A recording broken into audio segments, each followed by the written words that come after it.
Ooh. Welcome to ComicCast issue number 169. Brought to you by Dwayne's World Comics and Game, 457 East Sullivan Street in Kingsport, Tennessee. They carry comic books, graphic novels, statues, toys, and gaming merchandise, including miniature games, board games, as well as RPGs. They have an amazing customer clientele. Good conversation at Dwayne's World. Check them out. Dwayne's World Comics and Games, Kingsport, Tennessee. My name is Boogie Bentley. And I'm Adam Wade Adams. I'm Jason. And this is Gaumer. We're at ComicCast Pod on Facebook, Instagram, and Twitter, wherever you get social with your media. You are listening to this on YouTube via the S&B Network. Make sure you go ahead and smash that like button. Share out the link. If we can grow this live chat to 50 people, 50. We're only 56 away. 46 away. We can do it. It's been a long weekend. If we hit 50 people in this live chat, I'm giving away a free Funko Pop to somebody. You can go to Amazon. Oh, man. I'm pretty sure you violated like 100 different YouTube terms of service just with that last sentence. What? Whatever. What'd I do? I don't know. I'm not sure. They've changed their terms of service. Yeah, I didn't read it. I just hit go live anymore. What up, big terms? Let's get it to 50 people and let's give out a free Funko Pop. You can go to Amazon, pick out one of your choice, as long as it's within my price range, and I'll pick it up and send it to you. That's what we're gonna do. So tell a friend, tell a gram, tell a wrestler. Let's grow this live chat. Why is the live chat not feeding into StreamYard? This is driving me nuts. I don't know why. Oh, Because the terms and conditions. Must be. That's what happens. They're Already broke on it. It's the robot. It's the AI listening to you saying, "No, Boogie. No." People decided you cannot have a lottery on I bet I did break it. They're not going to send out a notification now. The notification didn't go out, and the 4 people here are us. I got my notification. You cannot have the lottery. YouTube says it's not a car. It's just us, bro. Yeah, it's not a car. We're the only people here. 4 people. It's us. Oh, no. Quattro. We'll figure it out. Chad Johnson's here. Comic Book Bob's here. I don't know where he went, but he's here. My noses. I got the cocaine nose, man. Wow. Yep. Demonetized. Louise, How are we demonetized? I say Drug use, Coca-Cola. man. Drug. I say Coca-Cola. I say Coca-Cola. Are you serious? Which one of my co-hosts is not in the live chat right now? Who's to blame? Who is it? Me. What's wrong with you, Jason? Because I was linking to Comic Core. Yeah, he's all over the. I appreciate you sharing it out. Yeah, sharing out. Yeah. Why are you not in the chat? Oh, are you sharing it out? He's sharing My right bad. now. Hey, Sharon.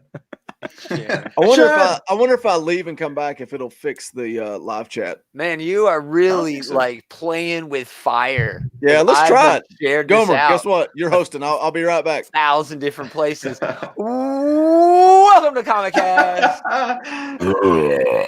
Oh, wow. Off the rails. Anything goes. I don't know how to remove people from the thing. I don't know how to put people on timeout. So I don't know. This is like in school when the actual teacher's gone and you have a substitute. No rules. Or not even that. When the teacher's just like, no masters, no I've rules. got to step out for 5 minutes. Yes. Everyone be good. Keep your noses in your own papers while the teacher steps out into the hallway for a moment. Hey, the live chat's loading now, so how about that? There you go, Boog. Experiment, win. Excellent. We got a huge. Never leave me in charge again. My heart rate went way up for like 30 seconds. I don't believe you. Yeah, I think something else is wrong. I think you need to drop out again, Boogie.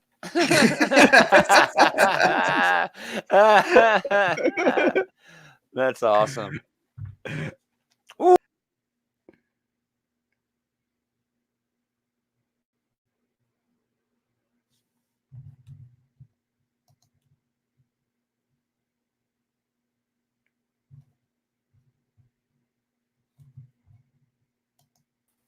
It's riveting. That is The Adam Show. The Adam Show. The Adam Show was 30 seconds of awkward silence. It was. What was he doing? Something happened. I could not hear anything. Because we I all know. left. It was just you, we bro. left. He kicked us out for the Adam Show for 45 seconds of the worst you need TV to ever. warn me next time you're going to do that because I thought something had It's a screwed lot up. more fun. It's a lot more fun. man. Oh, well, as long as y'all had fun. I had a blast. Awesome. Great. Remember that the meme I made for great. the Adam Show, the cover page? It said the Adam Show had a fire truck or a monster truck with a fire explosion. Yeah. How did I miss I'll, that? I'll tear the whole damn thing down. That must have been on the private chat that I'm not in. So thanks for that. Yeah, yeah, right. Yeah. That's where we Well, keep you've seen I it calling you a wasn't in bully that all the chat time. either. Well, I know You've there's seen it that. before. There's that no Adam ComicCast chat. So Gomer got screwed because now he's on the bottom, so the live chat will feed in over his face. No, that's fine. I'm okay with that. People can see my Gomer license plate now. The live chat's still not feeding in. This is broken. Yeah, mine either. Yeah, on the StreamYard, it's not working. Yeah, we'll figure it out. We'll figure it out. It's We're hanging free, out, guys. with, It's free. when I It's get not that, like giving the guy $20 a month. Let's talk about the important things. That our good buddy Rylan Grant has the trade paperback for Banjax season 1 dropping this week on Wednesday. Writer Rylan Grant, artist Fabio Alves, colors by Edson Ferreira, and letters by HDE, a human being by the name HDE. Banjax is a book, man. We have all. Adam brought it to the table. Never even heard of it. Thank you, Never Adam. even heard of it. Brought it to the table. We all fell in love with it. Not only did we fall in love with it, our listeners fell in love with it. People on Twitter fell in love with it. The It has Ringo grown. Awards. Ringo, Mhm. did he win? What Ringo Award did he He win? won like Best villain fan- of 2019. fan vote Yeah. villain. something like that. Awesome. That's Definitely recommend picking up Banjax though. Drops. Was it Wednesday? Is that right? It's Wednesday, yeah. Digitally, everywhere. Comic shop all over the world. People all over the world. I would recommend going to Amazon. You'll probably get it for a good deal there. Yeah, but he quoted ComicCast on the back of the book. It's so awesome. I'd rather First get time it I've from ever been Rylan, quoted, so and I'm I gonna- said, "Holy crap!" I'm gonna get it from Rylan, so I'm just gonna And show then he up at his proceeded to house. bash one of the greatest comic book writers of all time. Yeah, so. I managed to say the words "Holy crap" and "Slam Bendis" all in the same quote. You're And welcome. It's all Bob. going to be on the cover of a book. It's wonderful. Yeah, which I was going to buy it Forever. anyway, but now it's even better. It needs to go on my Forever, wall. Boogie. Forever. I'm Forever. immortal, like Hulk It's Hogan. immortalized. Woo! I am a man. Oh, we're gonna do it. Mandalorian. Yeah, let's get that going again. If you want to know what we're talking about, you can catch the pre-show on patreon.com/ComicCastPod. We tried to take care of business. Adam and Gomer sang the whole time. It was It wonderful. was exciting. You're welcome, Yeah. Patreons. It While was while wonderful. while they try to talk business, we try to be entertaining. So It was Hey, two that's conversations what I'm at here once. for. That's what I'm here for. We got Midwest Comic Man hanging out in the chat. Yeah, Paul is awesome. He's TJ the Slab Dragon Watson's here. Chad Love Johnson TJ. lives Fat here. Dragon. Pretty Nice. sure Chad Johnson pays rent to live in our live chat. But No, we he love you, doesn't. Chad. Number That's one fine. fan. Number Fine. one fan. So Thanks, what Chad. else? Oh, there's the You said notification. Disney that we're Plus. live. You said Disney Plus. Yeah, let's talk about it. You take the lead on that. How about it? Tell me about It's Disney coming Plus. on Tuesday. They got a whole lot of great crap coming. That's really true. it, man. Everybody's getting it. I've seen this numbers that crap's great. 2/3 of Americans are going to sign up for the free trial. 2/3. How long is the Already free did. trial? A week or a 7 month? days. 7 days. Yeah, okay. Yeah.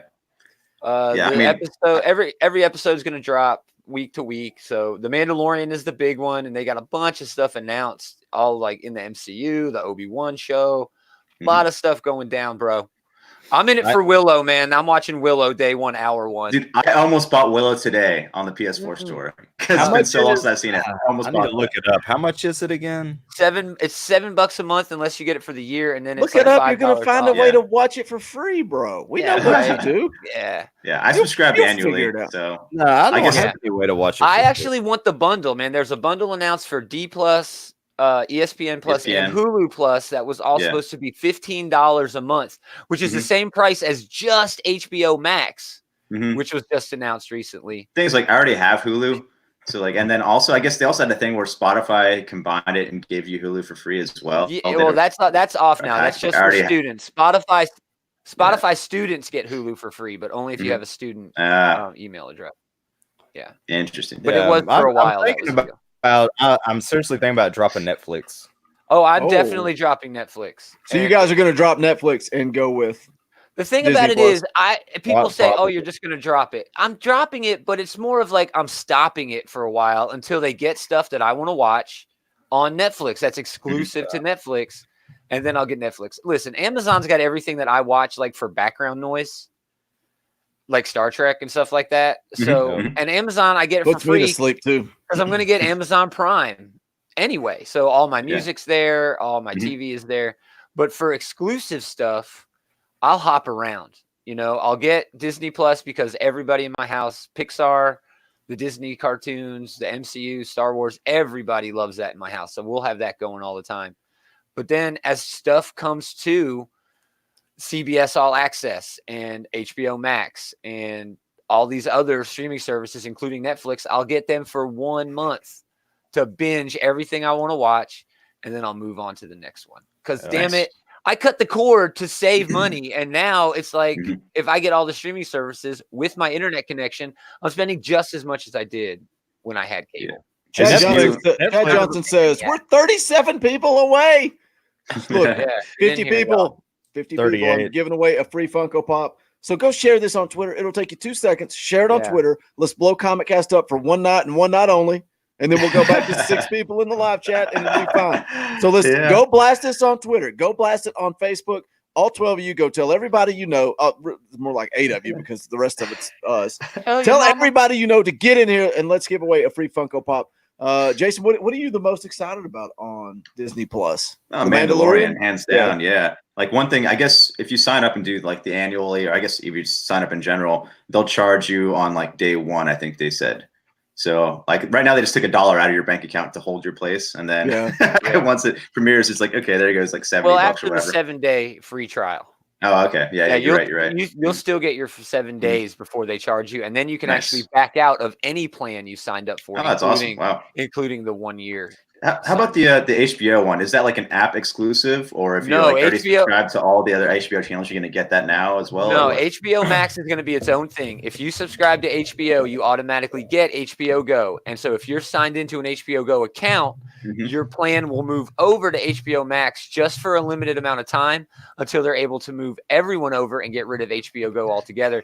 HBO sees the writing on the wall. Broadcast TV is dead. Cable TV. Well, I already have like all the HBO channels, and I have HBO Go because HBO Go comes with all the HBO channels. So you'll get doesn't HBO mean I have to subscribe to that new HBO as well? You'll have to subscribe to it, but it'll link to your HBO Go account, and you'll get it for free for 1 year. And in that year, they're going to like do away with HBO Go and possibly their broadcast TV contracts altogether. They see the writing on the wall. Do they know it's cheaper to just do a streaming service than it is to pay all of these different cable companies I'm pretty tempted by the privilege to be broadcast on their stupid wires that they happen to own. Yeah, I'm pretty tempted to do that just because of the DC shows coming up. They announced like a Green Lantern one, and there's a couple other stuff too. So I don't know. And I guess they made an agreement to make 6 movies or shows every year or something like that. That's still a rumor. I don't think we've heard anything confirmed from Warner Brothers about that. But yes, the rumor is that they're going to be doing movies exclusive to HBO Max, and they're also talking about, and this is also a rumor. Like the movies right now are released, like HBO gets new movies like every week. Every week there's a new movie that used to be in theaters before it's, available on other streaming services. But they're going to make those available to HBO Max before they make them available to the cable people to try to get people to migrate over to HBO Max. And they're also going to push their sports stuff there that they've got, their boxing and stuff, which really doesn't help them in this country, but. True. I love watching boxing. I haven't kept up with it in years, but I totally prefer watching boxing over UFC. Yeah, and I like the classic boxing. But yeah, man, there's too many damn streaming services, though, dude. And, what's Disney Plus going to do with? So is it going to be available on all smart TVs, Xbox? Yeah, on PS4 as well. Yeah, because that's unlike the like DC app. The DC app doesn't have it on the PS4. That's so. Oh, crummy. See, I had it on the Xbox, but I had to sign into my Xbox and pull it up that way, which it was cool pulling up comics on the freaking 50-inch TV, 60-inch TV. The one thing about Disney, if I want to watch anything on the DC app, I have to use my laptop, and it's not fun watching TV shows and things on my laptop.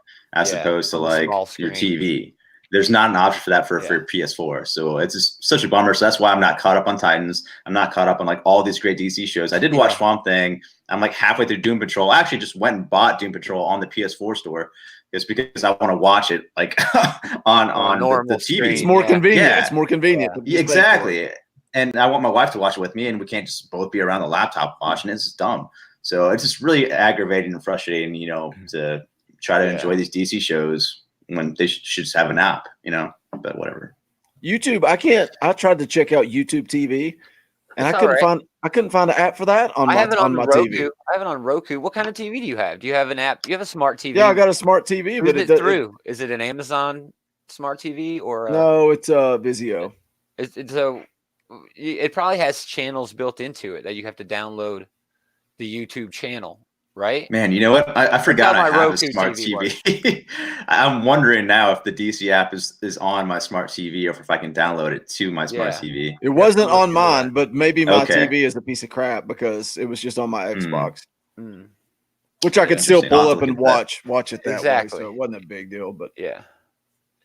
Any more? Look at Mr. Moneybags with the smart TV. Thanks, Chad. It's all the super chats you guys give us. I bought my smart TV off of ComicCast. Anything else you guys want to talk about? Or are we going to dive into some comic books? I don't know. Disney Plus. I can't wait, man. Yeah, me too. Excited. I'm probably going to sign up. I'll sign up. I don't even know if I can share my password and email with you guys because I think they stopped that, didn't they? Because they have a location. Well, I think they have a certain location, like they know where you're watching from. Well, they do, but they don't. How are they going to know where you're at? Listen to Pirate Adam up there in the corner. I know where he's at. I don't know why you call me a pirate. I have Showbox, and right now Showbox isn't even working, so I can't watch anything. Why do I call you a pirate? Because we talked about DC Universe for weeks, and you were the only one that had it. And then we're like, Adam, how's the comic selection? I've not really looked at it yet. Well, that's why I use Showbox to watch Titans. I never would use I'm not a fan of digital comics. So I would never, if I had purchased it, that entire comic book library would be wasted. I would never use it. So I would much rather just steal the digital content. Yeah, and I guess like all that DC's, most of the DC shows are going to go on that new HBO app. So it's like, and then they said they're not going to destroy the DC app either. So it's like, what are they doing? The DC app should become just for comics. Yep. Possibly move like the Batman 80 or Batman 66 stuff over there. You know, the stuff that HBO Max just has no business showing at all. All right. Maybe the animated show? Maybe the animated stuff. And definitely all those comics. And they should make it free for HBO Max subscribers. I disagree with that. Good call. If you're going to divide it, just make comics in one platform and media in the other. It depends on who you're trying to push with all these comics and stuff, dude. You know, imagine you're on HBO Max, okay? And you're watching the new Watchmen show on there. And the episode ends, bam, here's a commercial. You like that? Go read this comic. I love new Watchmen show, by the way. I've heard nothing but great things. But the main thing I've heard is it doesn't really have much to do with the original Watchmen graphic novel. Well, I'm on episode 2. Or it doesn't really have there's only 2 episodes doing it. There's only 2 episodes out so far, and the second episode definitely does tie in.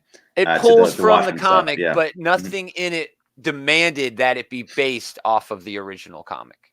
You could do everything that they're doing without any of the Watchmen references and stuff. Yeah, I don't know. I mean, there's like Squid Rain and stuff, so it's like, but it doesn't have any. Kind of like the Joker movie. Yeah, exactly. There's Ozymandias. You know, there's Silk Spectre just came in there now. There's like previews, like you can see Dr. Manhattan, like his hands. So like, if there's other stuff that's like kind of sneaking up. So I don't know. The Ozymandias part of the show is really intriguing. I haven't watched it, but what I do watch is I watch like there's a couple YouTube channels I watch where they break down the story and everything and explain stuff, and I like that. There's actually a Watchmen podcast from the creators. Like I gotta listen to that. It's like an after show, Monday. Sort of. Yeah, it's like an after show. But the Ozymandias thing where he's, I guess, I don't know, stuck in this place, and I think it's a prison island. That's what it seems like. Yeah, I've tried to keep up with it, but I haven't watched any of it. I don't have. I'll get it, or I'll watch it once it's all in one place at one time, so I can stream it all in 1 week. Who's the dude in the wheelchair? Hood of Justice?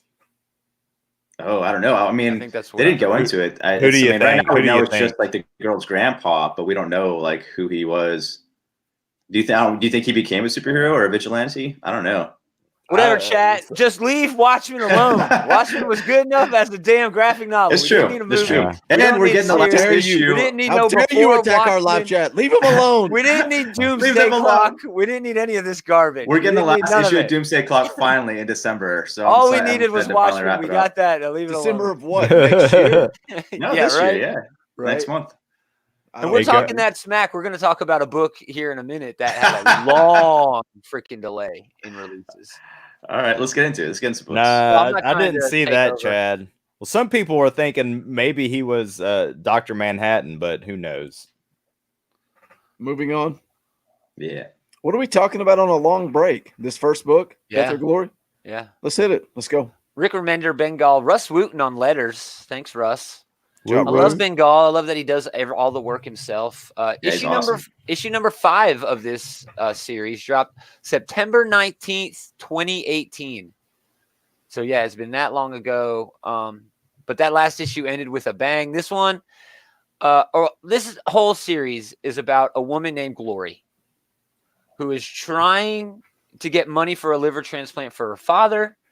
And while there's quite a bit more to it, including like an assassin who uses weaponized liquid nitrogen, some kooky cops who are into some just crazy nonsense, psycho nuns, gangs, hoodlums, human trafficking, organ harvesting.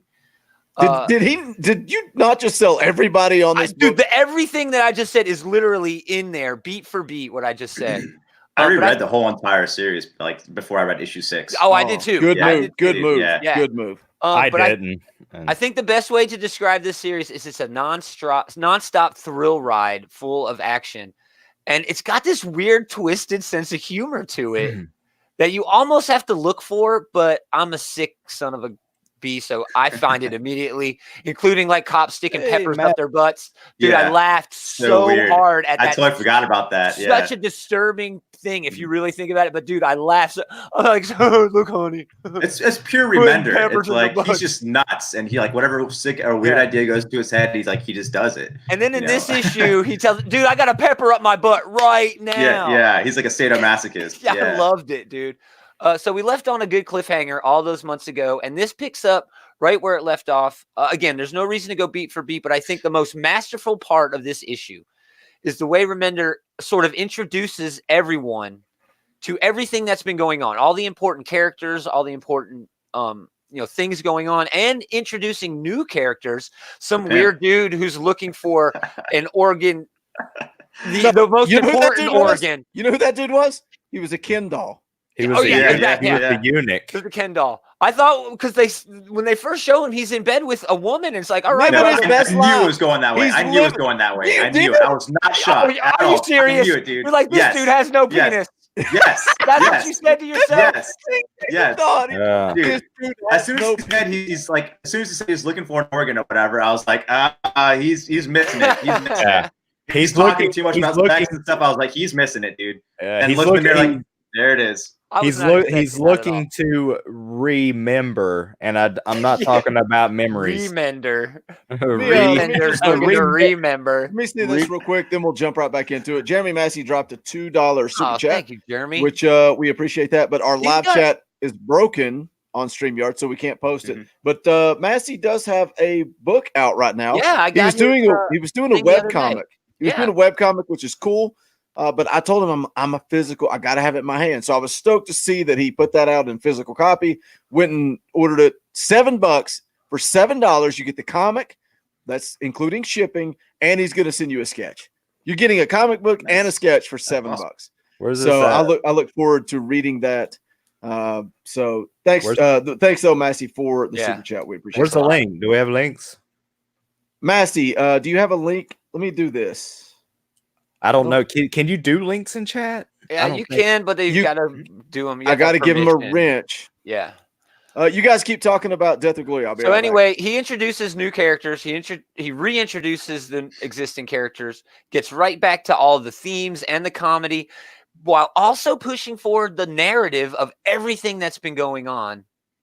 Remender is just amazing. I've missed him. Whatchamacallit, he was doing that TV show on the Sci-Fi.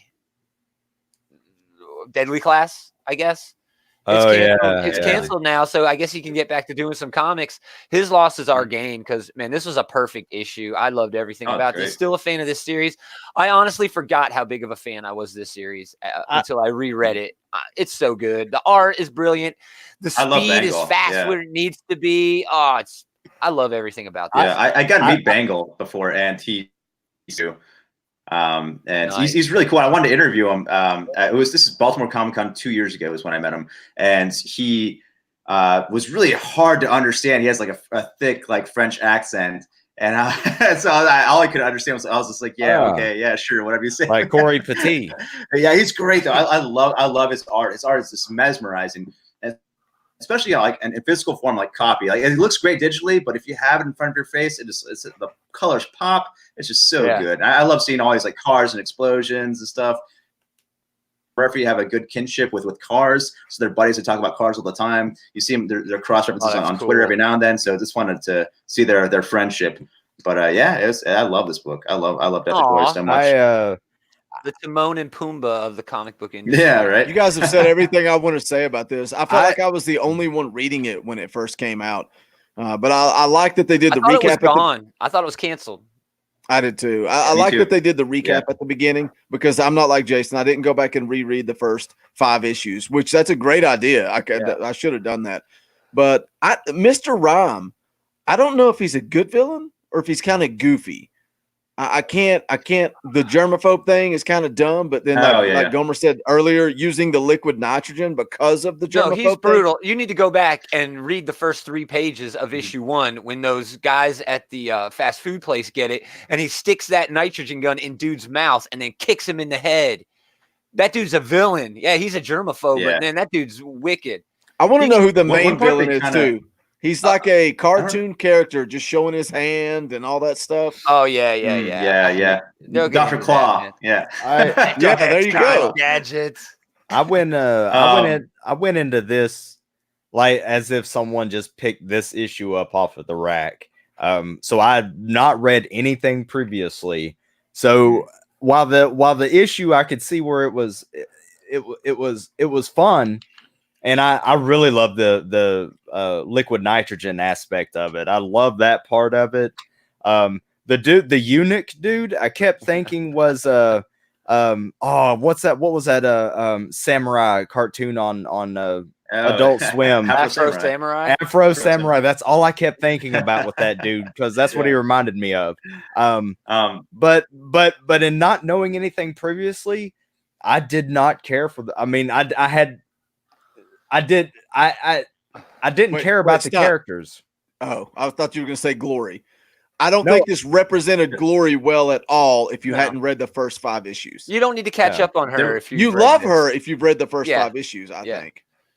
There was one small hiccup I thought about this book is that they said that Red or whatever, her ex, whatever, was approached by that guy that originally approached her father.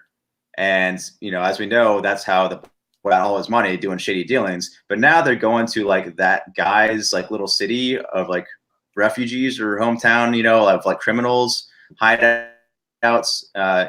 So to me, that didn't quite make sense or add up. But I guess that could have been like a stepping stone for like her ex before he got to this and I don't know body part, I don't know and maybe nobody knows that he's doing that. And maybe everybody in that town that he set up would not be down with him, making his money that way. But yeah, I tend to. I guess I agree with you a little bit, but then she doesn't have any other choice. She has no other choice right now. Yeah, she's got to go there.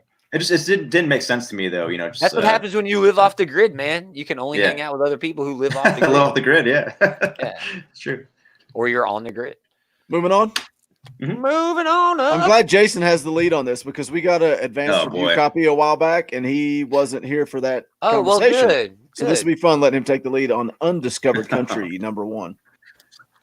Yes, Scott Snyder and Charles Soule. I was really looking forward to this, and at first, I got the big.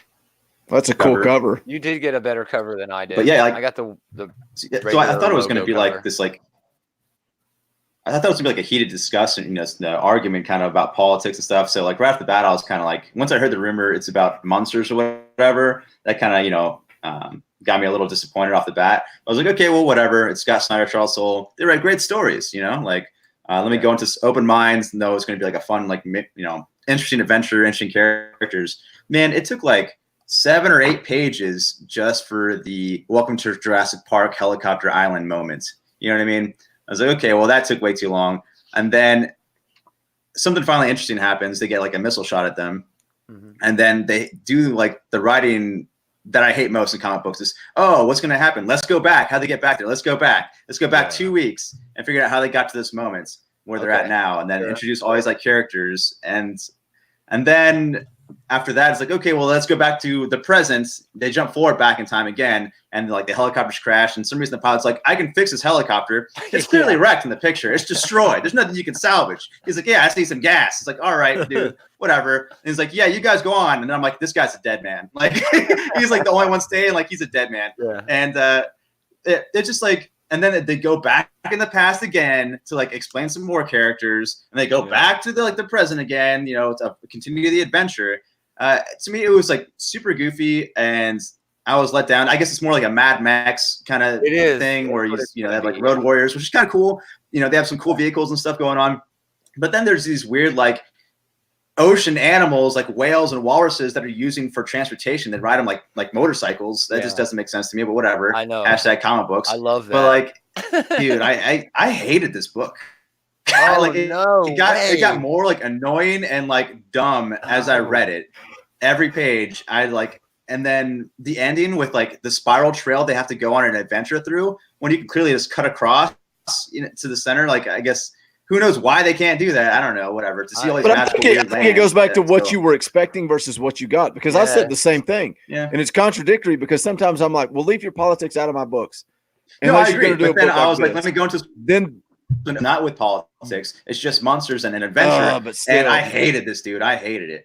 And it sucks. I really enjoyed the ending, though. The ending of like with Scott Snyder's like letter or whatever, saying him and Charles Soule are jogging buddies. They go running and stuff, and that was like really wholesome and a fun story. And that interaction and how they started, this ideas like culminated years ago to make this happen, and it was a great idea. And then it just, I don't know. It's not for me. I envy you, Jason, that you have the patience to read those pages at the end. I can't concentrate on those pages. Probably because like you were exhausted. Because you were exhausted from the dialogue in this book.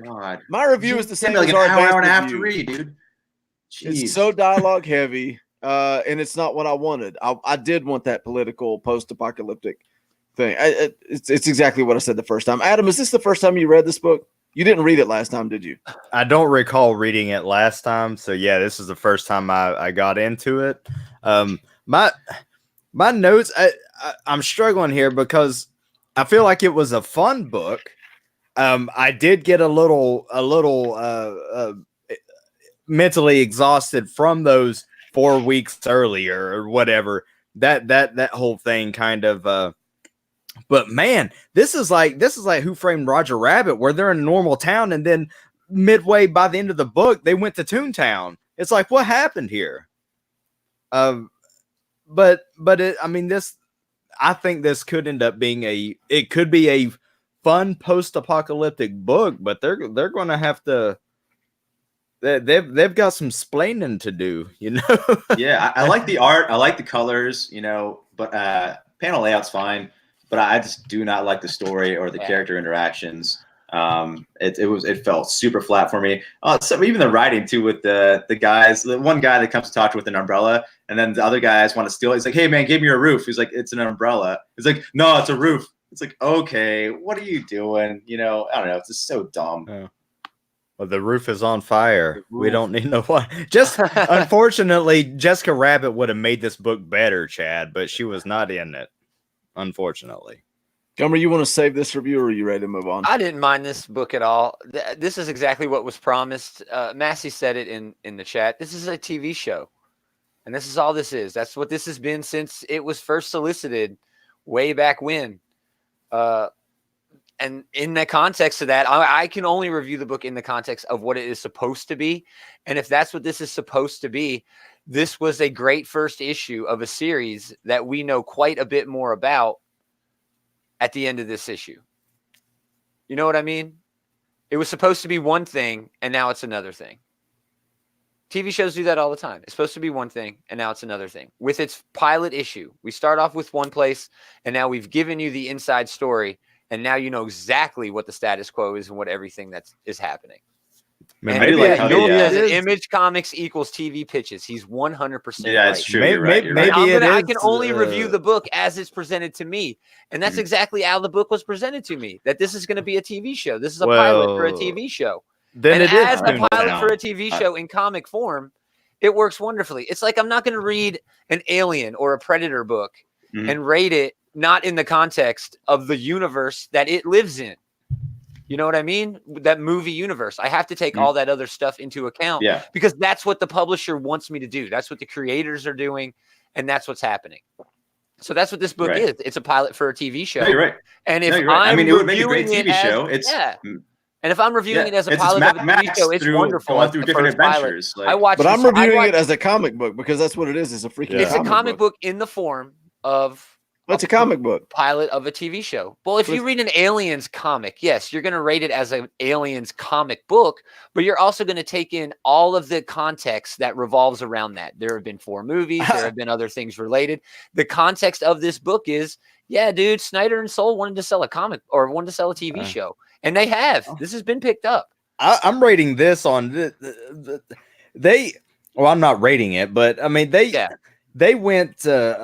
They started off with all right. There's some kind of disease going on. This lady's trying to save people. Conditions aren't real well, so they're breaking into the United States that's been walled off. To I guess find get the cure that the US United States said they had. Yeah, and so it's like, all right, cool. We're promised something odd going on inside of the United States, so let's see what's going on. And then there's like bandits riding weird worm creature things. It's like this went 0 to Toontown real fast. I'm not taking that away. For that was a perk for me. It's like, whoa, an eye-opener, unexpected, spontaneous sort of thing that I'm surprised wasn't spoiled well before I even got a review copy of it. All I can think of is this book went off the rails. Like you guys said, this was supposed to be one thing. This was supposed to be a statement on immigration and a statement on, politics and things like that. And it's not yet. It's still maybe they all died, but it's certainly not going to be the way that we thought it was going to be delivered. Well, Mad Max in and of itself is, at least a comment on culture and humanity and things like that. And this could still get there. It didn't in this issue, but I don't think that was the purpose of this issue because I think this was like the pilot. If the pitch was like, Mad Max adventure, I'd be like, all right, well, maybe, So like, I'm kind of interested to see more of those like bad guys. Different things, though. Yeah. Right. Let's move on. I do like the progression of the logo designs and all. Yeah, I liked all that inside baseball fun. stuff. Yeah, but I mean, it's also like, for me, if I also like to design that, I would have went straight to having like the flag in there. Instead, they would like start off with using just bars that go across it for no reason. It's like, what are you doing? And then the same thing for like your title is called Undiscovered Country. And right away, the first artist design was like, oh yeah, let me put upside down America. It's like, no, make it disappear. Like, what are you? It took them so long to get to point A to point Z. It's like, what are you doing, man? Yeah. There was a fun map. There was a fun map in it, though. Spiral map. That map was actually new for everyone. Yeah, so I jumped into that map. That was my favorite part. It was just as goofy as them riding like narwhals on land. At the end. It's so weird, dude. It's weird. Not for me, dude. I'm not reading issue 2. I'm not. Yeah, I'm gonna check out issue 2. I'm done. Neither will Adam. It's unanimous. 3/4 of us will not pick up this book, and 3/4 of my brothers from the Wrestling Council are hanging out in the live chat. Hey! Everybody, Antonio is here. Antonio is on my crap list now, but he's probably podcast. He's probably streaming. That's true. He's probably live streaming. He's always live streaming. Good list. It smells nice. If you enjoy professional wrestling, check out the Wrestling Council Thursday nights, 10 p.m. Eastern Standard Time. This Thursday will be on Yul Carter's channel, so search it. Just Yul Carter. You'll find it. Subscribe. Come hang out. We're going to be talking about AEW Full Gear and everything that took place this week. That's the tag. Search Yul Carter and you'll find it. That's nice. That's nice. But reviews better than that. What started this whole pitch to my brothers from another podcast is Comic Book Bob says, I want to like Bendis, but he makes it really hard. So let's talk about why he makes it hard. Let's talk about Legion of Superheroes. I don't even want to like Bendis anymore. Oh man, liking him it's hard. Oh. I don't even. You hate his guts, Adam. You don't even try.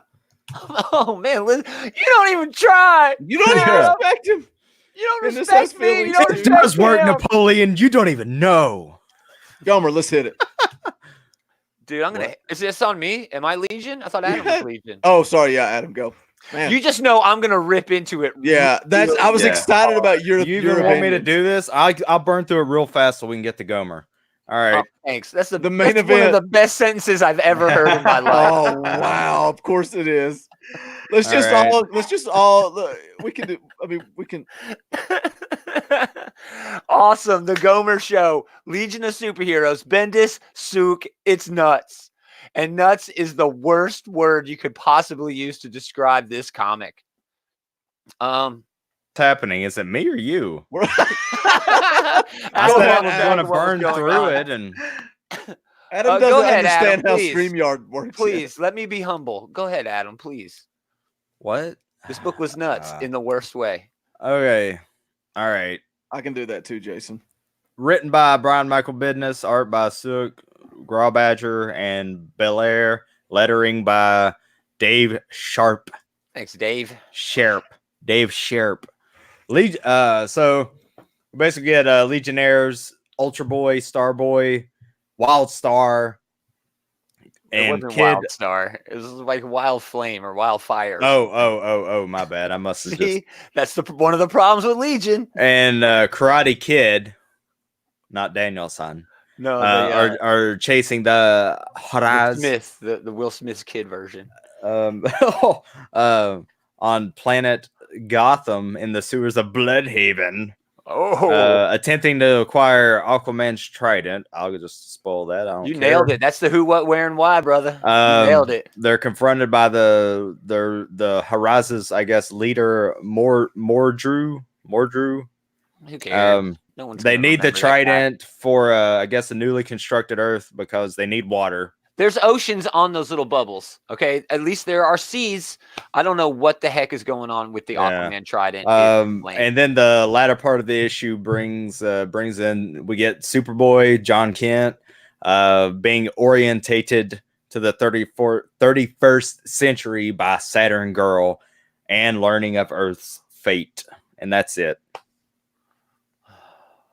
All right. Can I give my simple hate on it? Sure. You can go? Sure. Go ahead, Boogie. I'm not, because you're the main event. This is going to take me 2 Thanks. seconds. I appreciate it. And maybe we can let Jason chime in too. Maybe we'll save you. You're the main event, bro. Calm down. I appreciate it. I want to start. The card feels good. I want to start by apologizing. I want to apologize to my co-hosts. I want to apologize to everybody in the live chat. And I don't want to apologize to Matthew Lane because I was at Dwayne's World on Wednesday.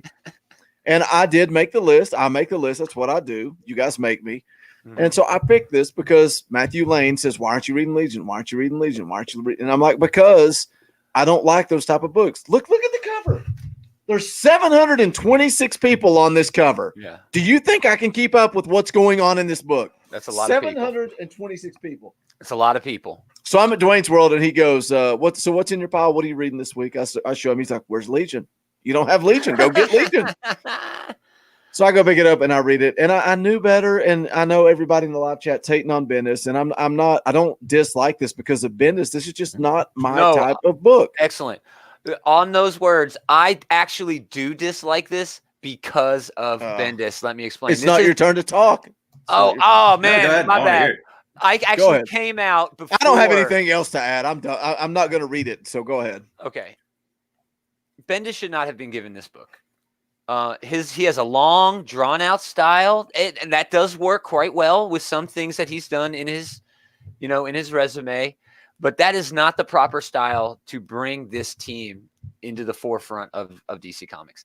You need to reintroduce this entire world, an entire future, a team that has like 150 members or something like that, dude. And Bendis tried to throw like 50 of them at you, and you have no idea who anyone is.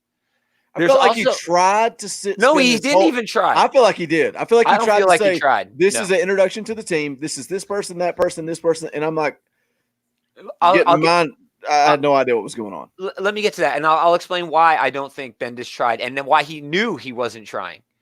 All right, there's a lot of ground to cover. IDs, those like hologram IDs. He didn't even try. No, so Superboy could see who everybody was, but we couldn't. Right. I had to hold it up to a freaking mirror so I could read the text on it. No, Bendis, you're dumb. What such a stupid idea. So he just cannot deliver a book where you have to cover this much ground, and do it in the way that he likes to do things. Okay. On top of all of that, it seems like he knew that was going on because he trolls us throughout the book, mentioning this orientation that John is supposed to take now that he's gone to the 31st century. There's like an ongoing joke. Oh, let John watch the orientation, then he'll know what's going on. So it's like we're also supposed to be just as lost as John is. Bendis needs to stop with the damn mystery. Okay. Write a story that actually tells a story, not just sets up something that the reader is somehow supposed to care about later. Make us care now. And that's what he didn't do. He introduced us to everybody, but he made us care about none of it. And that's the problem with the Legion. Tom Taylor could have taken the Legion and made them great by taking it slow, introducing us to the heroes, to the villains, to the status quo in a way that actually made sense and have us care in this issue. This issue is meant for us to care about issues that come later. And that's the biggest problem with Bendis. That's the whole problem with Event Leviathan right now. I'm not going to comment on Superman or Action, but that Rogol Zar stuff I read early on, no, that didn't make us care about Rogol Zar. That made us care about what Rogol Zar used to do. Superman's story is good, bro. I mean, I'm not taking anything away from Bendis. That's still going on. I'm not taking anything away from Bendis. If you give him the Bendis when you've read one issue of exactly, if you give him the long road, it's a beautiful view. But with Legion, you've got to get in there and you've got to make the reader give a damn. And he did not make me give a damn about any of it. Oh. That's the problem with this. I didn't care. The Legion is awesome. The Legion is cool, but you have to make me care about them again. And he didn't do it. He sucks. And he ruined John because of this. He aged John just so he could get him to this book. Whatever, Bendis. Go back to Marvel. They've got more books you can ruin over there than I'm not reading now. Wow. I want to read Legion. I want to enjoy Legion, and I can't because Bendis is going to make it so I got to read 12 issues. It's another Fantastic Four, and dare I say Transformers, where I got to get sucked into a year of reading comics before it gets good.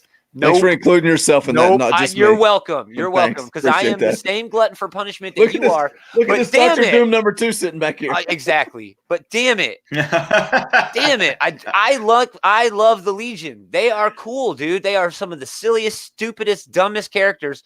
But man, they've got heart and they've got this weird whimsy to them, the way they look back in awe at the age of heroes, which is the DC continuity that we're currently in. And I just love that aspect because that's the way we are as readers. We're in awe of this, other universe. And it was so meta in that way. And they dealt with things that were real. And even though they did it in cheesy ways back in like the Golden and Silver Age, I love that stuff. And this should be better, damn it. I just want to say we got some really good comments going on in the live chat tonight. I've been ignoring it because I've been on this rant. My eyes are getting glossed over. StreamYard is broken tonight, and the live chat's not feeding in, so we can't post them on the screen. But the live chat's awesome tonight. We appreciate you guys hanging out with us. Make sure you do smash that like button. Share out the link if you can. We're only 39 people away from giving away a free Funko Pop. No more Bendis. This is a failure. Stop. Yeah, I agree. This book is a failure, dude. No more Bendis. Yeah. What happened to that build-up, that 2 or 3 issue build-up? That had nothing to do with this. That's why I didn't read it. I'll stick with my Legion of Substitute Heroes. I like those better. Jason, did you hate this too? You hated it too, didn't you? Man, I was impartial to this. It was not exciting for me at all. I know you, V. Your dog's pissed too. Yeah, man. He feels my rage. He's like, tell him what you really think, dude. Quit holding back. No, should we move on since Jason's gone? Oh, he's back. Last thing, dude, I really, really, really like the Legion. And I like Bendis. His new Avengers run is one of my favorite comic book runs of all time over at Marvel. I love it. Drew Manchu, Nicolas Cage is a great actor, so shut your mouth. Yeah, I love Nick Cage. But I do appreciate you adding content to come. Can I just go ahead and say that now? Is it too early? Can I say that now? What? Drew Manchu and Jason are going to bring a weekly comic book review. They're going to pick out something they hope to be big. Something, I don't know. It's their pick of the week, and they're going to review it on Wednesdays. It'll probably go up Wednesday nights, probably pretty late in the evening. But look forward to that. I appreciate you guys doing that. It's going to add a lot of content to the channel, which is cool. And nobody does comic reviews like Drew Manchu. Yeah, I love it. Go check out the Comic Core, their YouTube channel. Drew Manchu does a ton of comic reviews for them, and really good stuff. What's the name of the show? Are you guys gonna like debate a comic book every week? I like Jason Cantu and Drew Manchu. Yeah, it rhymes. Yeah, but you guys are just gonna talk about your favorite? I don't care. Well, it's funny because like I used to have like a little segment in a metal magazine called Jason Cantu Haiku Reviews. It was like reviews of albums, and then I think Drew had a similar title. In haiku form. Nice. Those that's haiku or hard. I mean, haiku's 575. Oh, whatever. But yeah, I'm excited for our show, man. I love talking with Drew. I love hanging with Drew. So it's gonna be a good time. What are you guys gonna do? Like pick an old book or a new book or? That's probably going to be the newest pick of the week. You guys for going to both of us. argue about maybe it, hottest book out. Maybe something with some backing behind it. I don't know, some hype. Nice. But who knows? I mean, I feel like we're probably going to talk positive about it, but we don't know. Who knows? What if the hottest book was this Legion book? I've been like, I don't know, man. Didn't really like this one, man. But we'll see. The art was good. You'll mention the art was good. Ryan Sook draws anything perfect. But let me gripe there. It's a waste. He should have been on a different book. Damn it. Because this book sucks. All right. We moving on. No, I want to continue to piss all over Bendis. Well, I'm not going to let you because I'm going to talk about a book that I loved, and you can probably rip on this because that's what you normally do. You may be pleasantly surprised, my friend. Berserker Unbound #4, Jeff Lemire, Mike Deodato Jr. Yeah. Colors by Frank Martin, letters by Steve Wands. And this book, issue 4, picks up exactly where we left off with all hell breaking loose. The Berserkers, I don't know what they're called. It's the enemies, the bads, the big bads. They're the Mongrels, right? There you go. Yeah. Are busting through this magic portal from the world. If you've not read this book, the world where the Berserker comes from. They're coming through this magic portal into, I guess it's supposed to be New York City, the big city. Well, I'm assuming it's supposed to be New Seattle, York City. Maybe. I didn't see anybody drinking coffee and smoking weed, but whatever. Hey, whatever. We're demonetized, but that's okay. We'll move forward. For me, this issue, this was Mike Deodato's issue. Jeff Lemire said, go do your thing. Go do your thing. This was all about the artwork. There was violence, there was blood, but there was good dialogue too, man. There was heartbreaking dialogue. And throughout this, why are you laughing, man? Oh, I just thought about what you said. It was like, and I wanted to add, you said there was violence, there was blood, and then I wanted to add, and there was buddies. And there were buddies. buddies. BFFs. I'm glad you got that in the middle of my heartfelt review. Derailed your train. Appreciate that. Anyways, this goes all the way back to the first issue when the Berserker, our protagonist, lost everything. He lost his wife, he lost his child, and then he's come into this new world and he's formed this relationship with this homeless guy that Gaumer has been like, what is this? And the whole time I'm like, dude, they are forming this relationship, and I dig. It makes no sense that this barbarian is hanging out with this homeless dude, and they're forming this relationship. And there's this picture of the homeless dude and his family that he's lost. You don't know the full grasp of that. They themselves don't know, which is the poetry of it. Full circle. At the end of this issue, I'm like.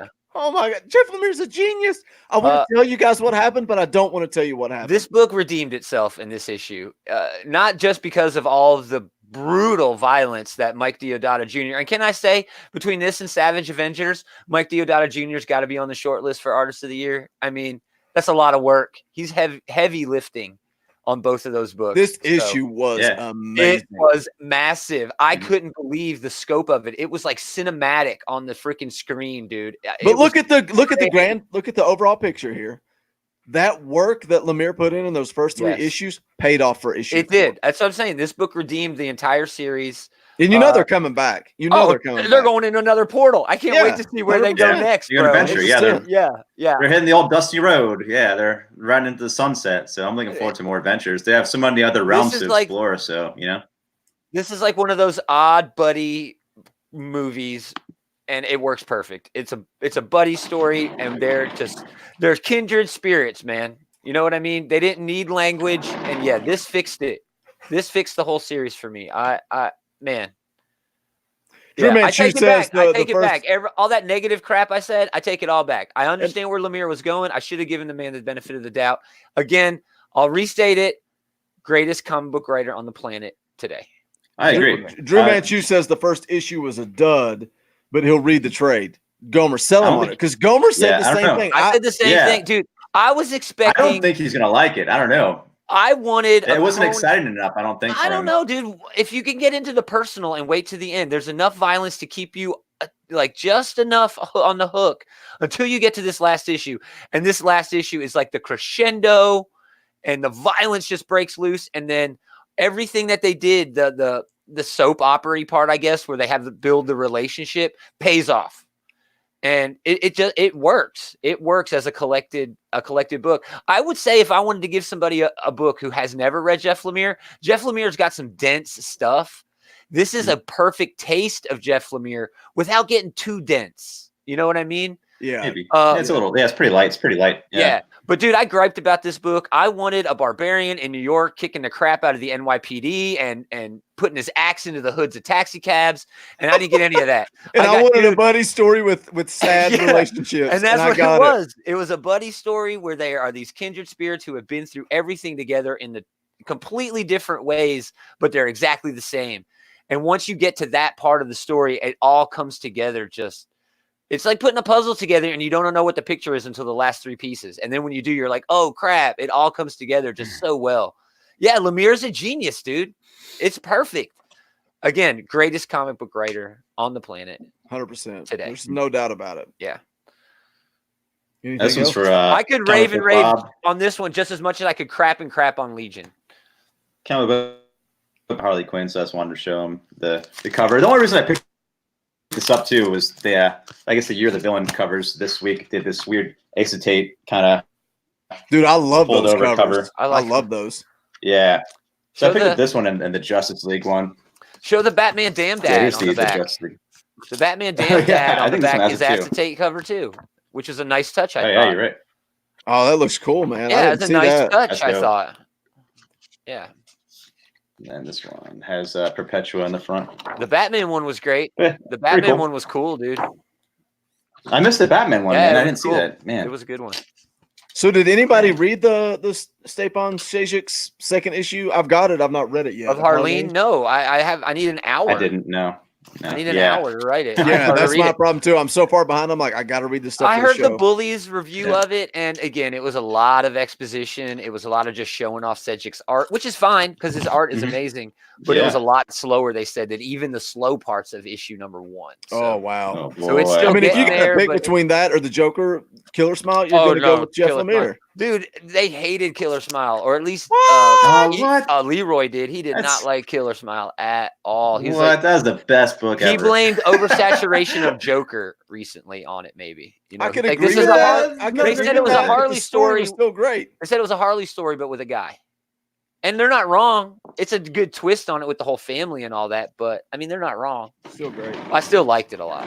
Leroy, you're an idiot. Yeah, you've done Chase Jason off, Leroy. Look, he's gone. Yeah, I had to get at it. Adam, you didn't read this, did you? Berserker Unbound? Yeah, I did. What'd you think? Did you read the whole series? Not really. No. It's all right. You have to love the art in this. You can appreciate that without knowing anything else that's going on. So I could see where it's definitely a trade pickup.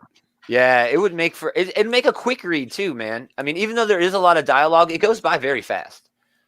It's not heavy dialogue.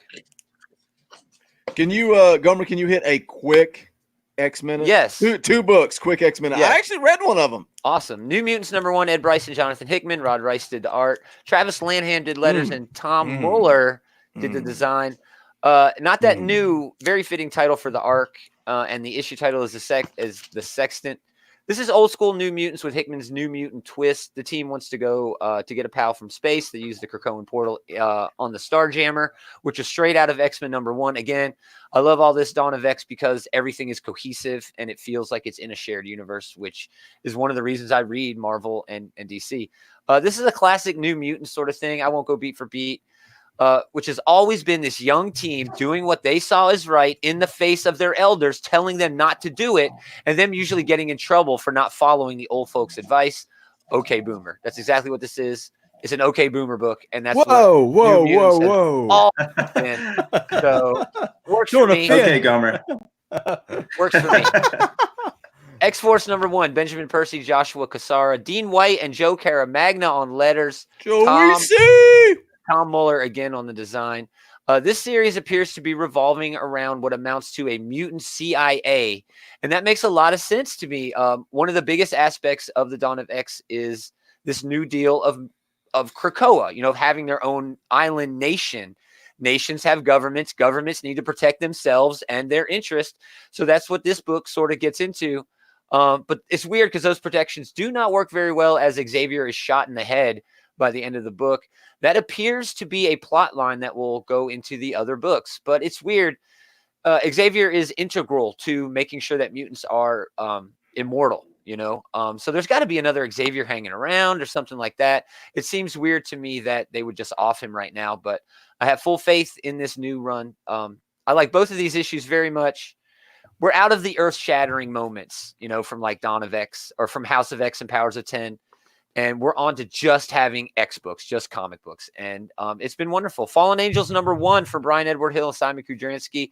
Ashley Witter doing covers on that. I want to mention that. I love her. X-Men #2, Jonathan Hickman and Lionel Francis Yu. Both of those are out next week. That's your X-Men. Dude, X-Force #1? Yes. My favorite X-Men book I've read since I've started this bullcrap journey. Very good. I love the opening to the book with this secret society sitting around this round table taking blood tests to prove that you're not a mutant. I loved all of that stuff. Put that comment on the trade. My favorite book since I started this bullcrap journey. Put bullcrap on a trade again. That is actually a really great one. That's my favorite. Awesome. Obviously, I'm going to read Fallen Angels because it's not Hickman. It's Brian Hill and Simon Kudransky. Yeah. I'm obviously going to pick that up. But Kudransky knocks this one out of the park. It could put him as shoe-in. For artist of the year, man. No doubt. Action Comics, Punisher, and then this. 3 big books he's been on. He's going to knock it out of the park. When's that dude sleep? When's he sleeping? Especially as detailed as he is. But how much time does he save doing digital too? Oh, everybody does digital. Everybody does digital. That's the biggest, newest part of my digital only argument that paper needs to go away. Sorry. Ethan Van Sciver doesn't do digital. Monocle polish. What did you think of the ending of X-Force? I think it's a red herring. The other books are going to nail off of it, and try to tell some stories off of that hook. But there's obvious that there's another one running around. Consequences. It has no consequences. It's obvious that there's another one. There's another one somewhere. There's an Xavier walking around. They wouldn't do that. Any of the 5 plus Xavier, they got backups for where they don't have to worry about. When I read the ending, I was like, oh, this is stupid. It doesn't affect anything in the story. Are you sure he's walking around? I liked the first 5 pages of the book more than anything else in the book. Sure. So, and that's typical mutant stuff, having a threat and then having to counter that threat. And they were kind of passive about it. They weren't proactive. And I think that's what we're going to get into throughout this series. Them proactively going out and finding the threats instead of like they did here, waiting for the threats to come to them. I liked Wolverine and Hank hanging out in the freaking just in the jungle, going back and forth about the threat. Yeah. Now we got to know what that monster is, And he put a spin on it. Krakoa is full of monsters. That's not the way it should be. Krakoa is supposed to take care of the mutants, so that's odd too. And then the thing in Excalibur where Krakoa is the way I understood the that other was world. I guess the way I understood that monster thing was that that's the only thing that monster is not supposed to be there. It's from somewhere else. Like someone else put that there. I think Krakoa is still supposed to know that that's there on it and stop it. Dang, Jason's dog's going nuts. He's dog's like you stop picking on that dog. All right, let's get into some random reviews. We gotta burn through these.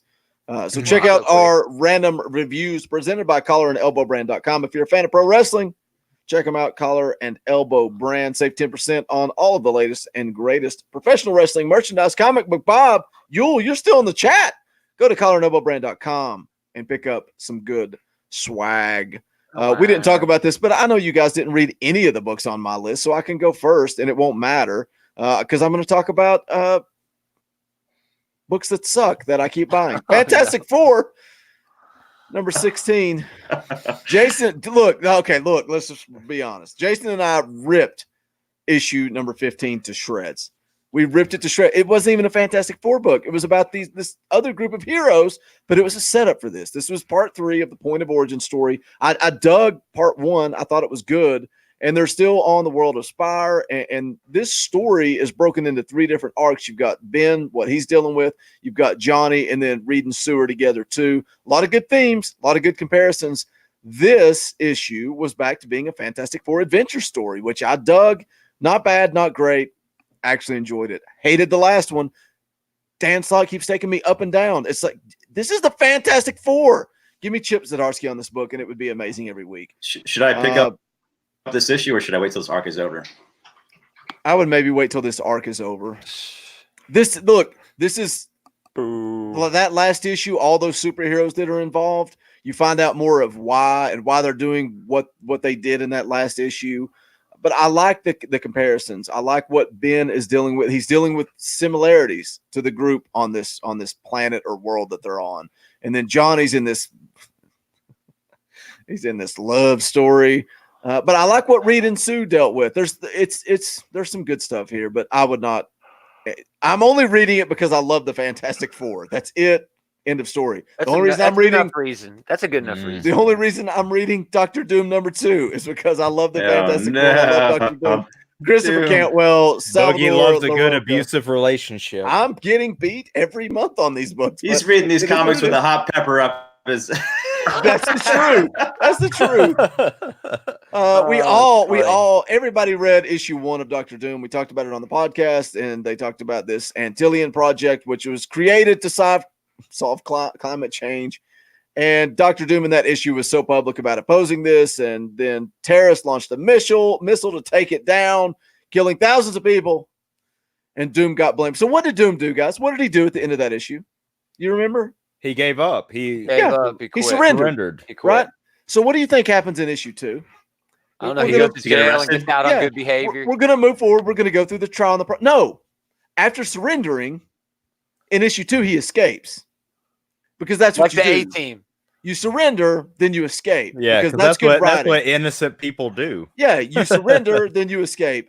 And so, God, it killed this book right out of the gate for me. But he seeks refuge with Morgan Le Fay. And it's Doom. He's been busy lately. This is Harrison Ford. I didn't kill my wife. This is the what is it? The refuge? What is it called? No, What's that movie? The Fugitive. I don't remember. The Fugitive. Yeah, that's what this is. It wasn't Doom. It was the one-armed man. Yeah. You know what? He jumps off a waterfall. When you look at the overall premise of this book, it sounds cool. The government's doing something. Doom opposes it. Terrorists attack. Doom takes the fall. But the way they're writing Doom it's not Dr. Doom. I don't know what it is. That was my biggest problem with issue 1, man. It was a travesty. It's just not Dr. Doom. Let me talk. He surrendered was because I guess like some of Latveria's like towns or little cities or some little part of Latveria got hit by missiles and people died. So bombing my country and killing my people. So he surrendered. So they would stop shooting his people. So I get that, but like he would never allow that surrender. He'd never surrender. Exactly. He'd have so many. He's like Batman. He has a plan for everything. You know what I mean? Exactly, dude. Not in this. And he's magic. He's got magic too. He's better than Batman. He's got magic. Yo. Speaking of Batman. Oh yes. Do you read the newest issue, the Tom King Batman? Yes. Oh man. All right. It was so bad. Okay. So the cliffhanger the reveal is that Bane has just been, even though Bane has been the center. Remember back when he was in the well and he had to gasp for air, and the crabs were eating him. They remind us in this issue, and I'm like, oh man, I remember that. That's when I liked this series.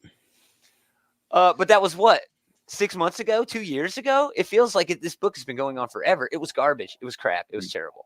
I hated it. Yeah, I hated everything. And Batman about cheated it. to win. It's so dumb. She not only cheated to win, lied right to their face, and then bragged about lying. Yeah, and then Catwoman's like, "No, it's my city, actually." You're like, "What?" Yeah, I got that in the divorce. I got Gotham in the divorce. Oh my god, it's so bad. There's like what, 1 issue left, 2 issues left? I think it's 1 or 2. Yeah, and then we get that Bat and Cat miniseries, and then Tom King has posted on Twitter that he's reading Watchmen for some research, which again, I might as well get the noose hanging on my ceiling now, because I will murder myself if more Watchmen, and now they're gonna put Tom King on it. Oh yes, it'll be quite painful. My comic reading is done. It has just left me, but I'll keep reading. Can I be positive? Isn't he supposed to have the Phantom Menace or the Phantasm? Mask of the Phantasm supposed to be the villain, right? In the Batman Catwoman book. I have no idea. Pretty sure. I haven't been keeping up with that at all. Yeah. King needs short runs, dude. Everyone's talking about King in the chat.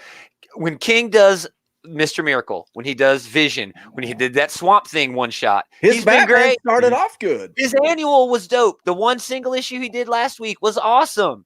When you get him on these long, he's the opposite of Bendis. When you get him on these long runs, he gets lost in the woods and everything looks gray and terrible. Like Bendis, when you're on a long road, once you've invested like $80, it's great.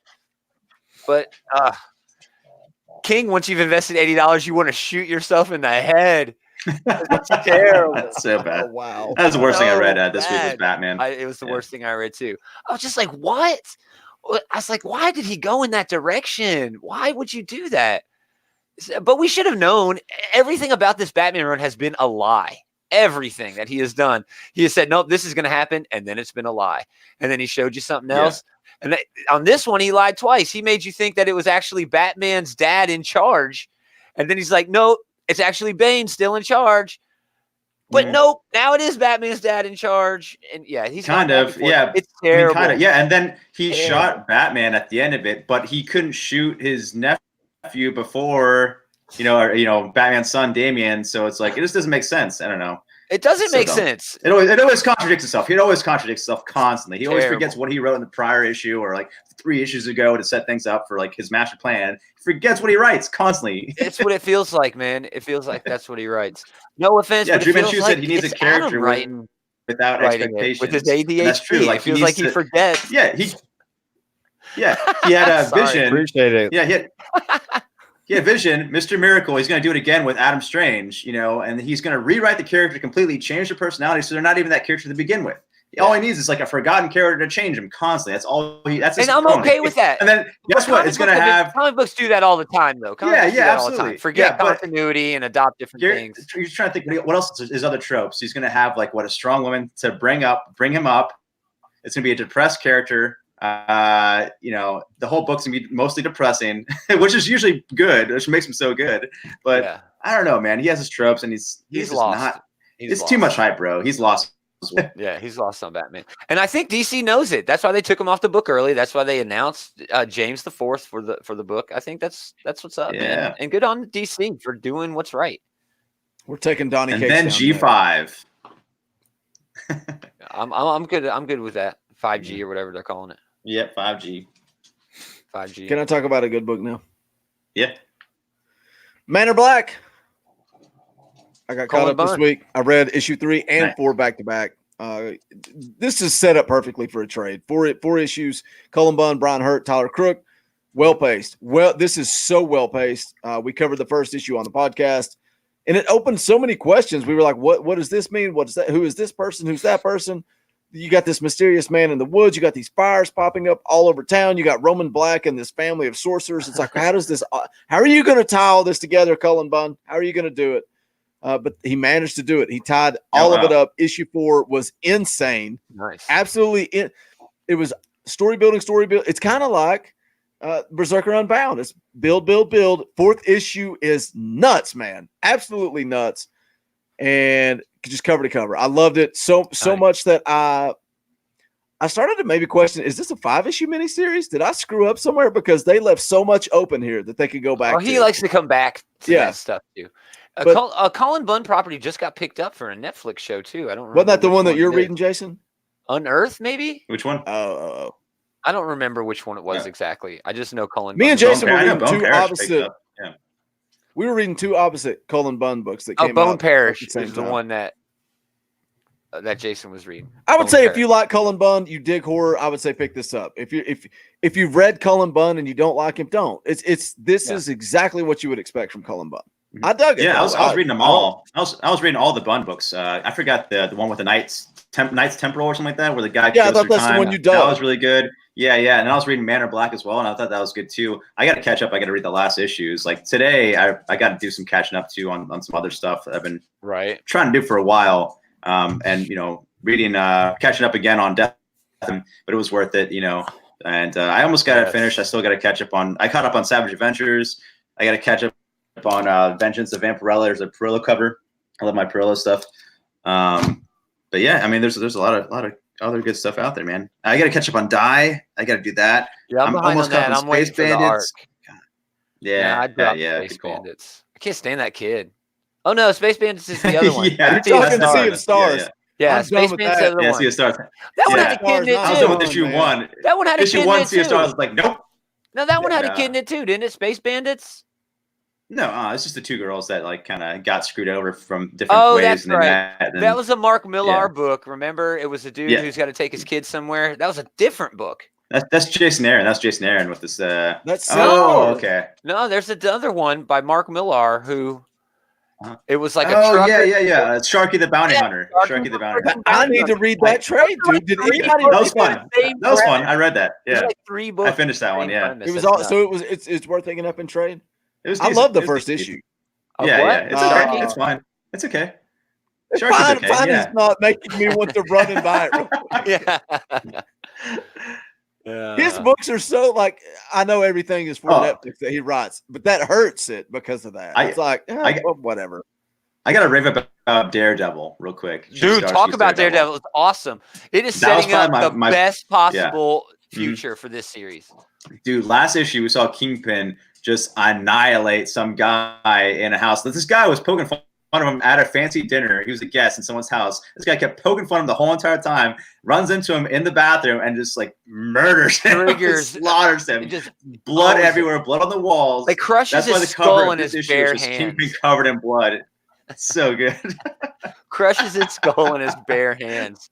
It was beautiful. You will not know.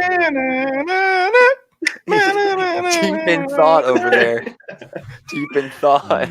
It looks like he's solving the problems of the world. I was actually looking at Twitter. I just I was letting y'all go. In his eyes. Yeah. He had lenses in his eyes. Y'all were going to town. I had nothing to get in. We love comic books, bro. But yeah, Daredevil is setting up for that cop. Is going to be awesome. Like what the. Thank you We've for been this on added moment. What the fuck? Oh, no. We're allowed one. Hey, you want to make it the Adam show? Here we go.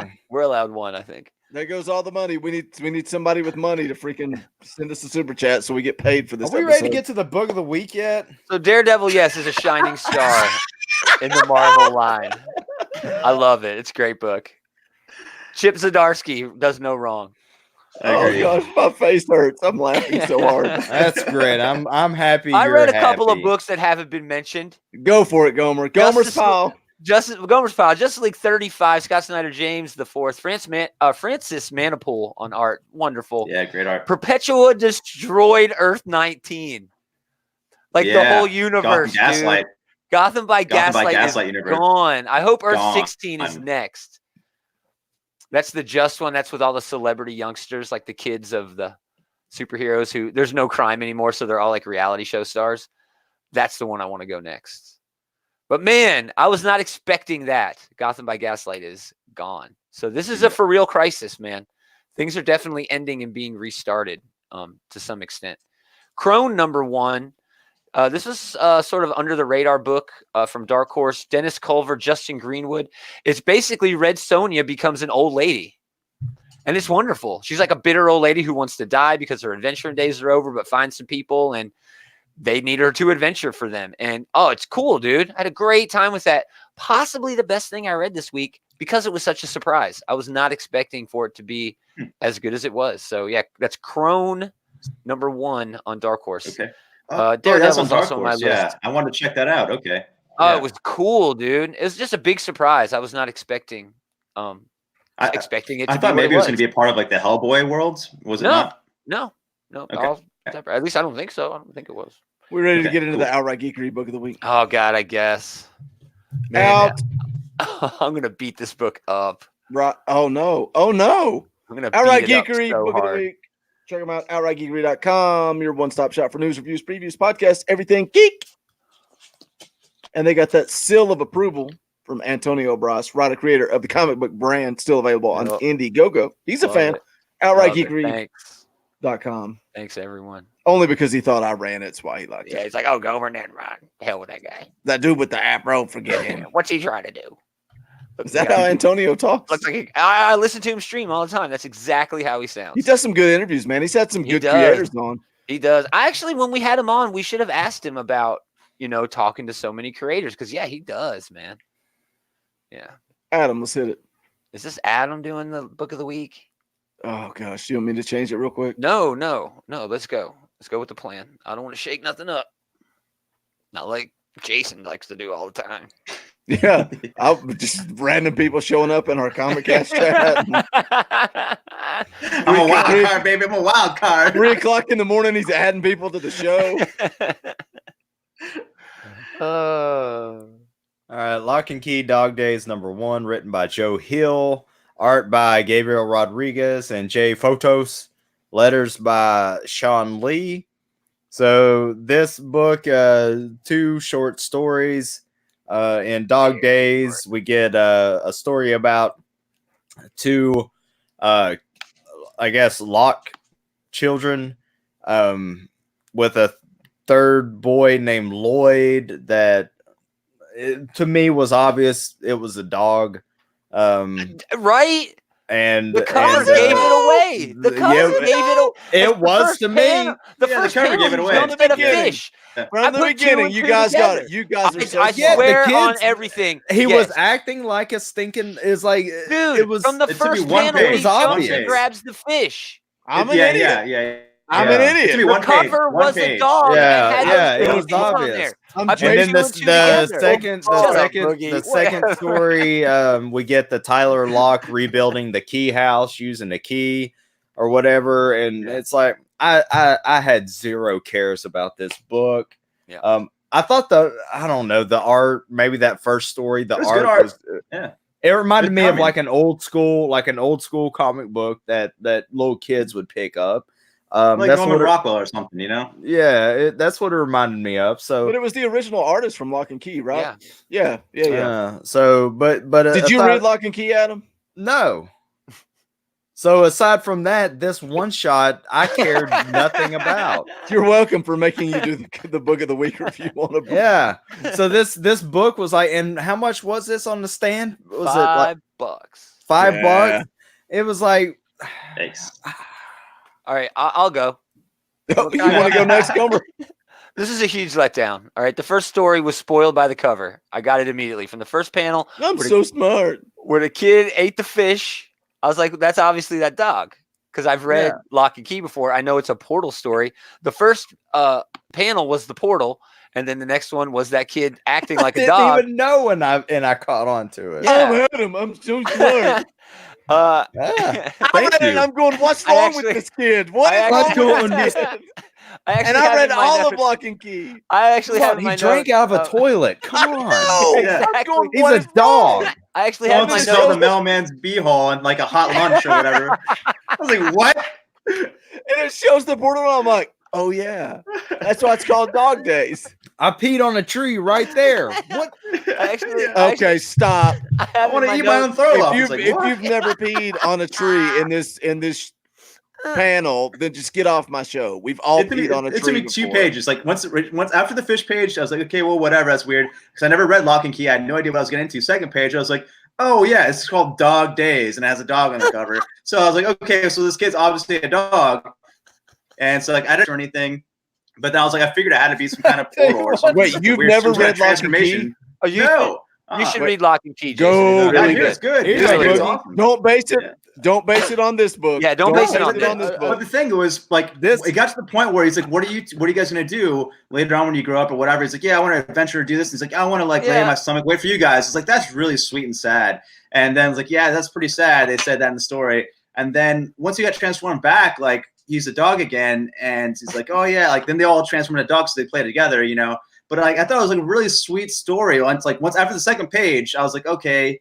He's obviously a dog, and I thought it was like a kind of sweet, charming story, but not for $5, dude. Like, maybe I didn't let that impact me because I read it for free. Exactly. Well, you have to act story appropriately. Was so sweet, man. And then like the Norman Rockwell art, like kind of style. It was a good, like kind of. I would say it would be a great family book, but it's not with that kind of language in it, you know. Takeaway point is Jason needs to go read Lock and Key. It felt like a free comic book day book, man. Yes. It was the story was pointless. Yeah, it was absolutely pointless. I agree with what you guys are saying. It felt like I opened it and it felt like an annual. I'm like, okay, what's the next story? And then the next story was even more pointless. And I'm like, and then the next story was a 10-page ad for Joe Hill's next book. I'm like, oh wait, this isn't even part of it. I kind of actually want to read that comedy. Oh, I'm good. Definitely, I was going to read that before this 10-page preview. It looks awesome, but yeah, dude. No, I was digging the art and I like the jokes. Still had fun with that first story. Still had fun with it. Me too. I agree. I actually have in my notes that first story was spoiled for anyone paying attention. That's what I have. Anyone paying attention. Sorry, Boogie. Adam, quit acting like you're so smart. If you cannot read X-Men, if you don't understand Hickman's writing, you're not going to comprehend this. I'm so stupid. I'm sorry. No, I think Lock and Key is pretty straightforward, relatively speaking. You guys, you want to pee on a tree? I'll draw a tree on this right here, and I'll pee on it. Will that make you happy? I'll tell you what. You go ahead and do it live on air. That'll bring the viewers in. If you're going to demonetize, get demonetized. Let's go all in, bro. Let's just get the channel shut down. Did they say how the key and like lock thing like work? Because the guy just dug a hole and he's like had a key, random key. Well, like, did he make the key as well? Back in the day, like, they have established that big key and several locks that key works in the previous run. I'm telling you, Jason, it's like 30 issues, dude. You read the full run, you'll be like, dude, Lock and Key. Here's the premise: is the comic book that got me into reading comics. Here's the premise: Lawson, the guy that I started ComicCast with, was like, dude, there is a comic book for everybody. I'm like, comics are stupid. I used to make fun of Adam. Adam's talking comics. I'm like, would you please shut up? I don't care what Captain America did. I don't care. It's stupid. Shut up. And then Lawson came to me. He's like, dude, there's a comic book for everybody. Read this. It's Stephen King's son. You'll dig it. And I'm like, whatever. I'll read the first volume of it. I got hooked, and I was like, I gotta have it all. Give me the second. He gave me the second one, and I bought all 5 or 6 volumes, whatever it is. I love it. Love it. I'd love to read it. I really want to, but I don't know if I have time to read it. Like I barely catch up with what's happening every week. You know, it's a pretty quick read, man. Guys want to read it. It's a pretty quick read. You know, it's not that bulky at all. What was the point of this book? Nothing. It was just for fans of. It's a cute story. Yeah, I like the way the art was done. The art was amazing. With like the backgrounds were different, and then the foreground panels had to do with what was the main single picture in the back panel. That was cool. It was a cash grab for Lock and Key fans, just like their last book. Just like their last book they put out. Pointless. And that's fine. I'm ready to rate it. We'll rate it. Discount bin. Whoa. That is absolute bullcrap. I think no, it's not. Bullcrap. No, it's just not. Just because I put the book out there, you're going to throw it in the discount bin. Yes. When you have read hot garbage and rated it $2.99. A thick book like this, although it is reprints, I'll give you that. A thick book like this for $1, and they're charging $5 for because that's an old book. That is pointless. That is an old book. You're talking about an old book. That's not fair comparison. I'm talking about 2 shorts and then the rest is just filler and advertisement and 2 short stories that mean nothing. I can't believe you're putting to this the in the entire discount thing. bin. Discount bin. I tend to agree That's with amazing. everything Adam is saying, but that art alone is enough to have me at $1.99. It doesn't belong in the discount bin. I'm putting it at $2.99. $1.99 for $5 though. Well, I mean, that is certainly a part of it. Art for $5. You're paying. It's like, here's a $5 book for art, and that's it. When have you ever rated a book based off of price? I can't put it in a discount bin with that good art, even with a $5 price tag. I'm running it through my head, but I can't blame you for putting it in the bin, I guess. I just Chad Johnson says Chad Johnson says Adam goes in the discount bin. Well, it's worth $3.99 for Chad. Thank you. But thanks for dropping by, buddy. I just feel like with what they charge for this. Let me ask you this. It was let me play devil's advocate. You thought the art was the absolute worst possible. You thought the story was the absolute worst possible. No, I'm taking the entire package. You read books that you said sucked and say, well, it was executed well, so I'll give it $2.99. But you're going to throw this in the discount suggesting bin. that this wasn't executed well. Yes, that's what I'm saying. Because a book that's executed means usually that means that they were setting up for something. They were telling a story. This was you said it was a one shot. You knew going into it. And that second story might very well be setting up for something. Anybody that read the preview. I didn't realize it was a one shot when I went into it. Even if the preview said 99% of people that read it knew it was a one shot.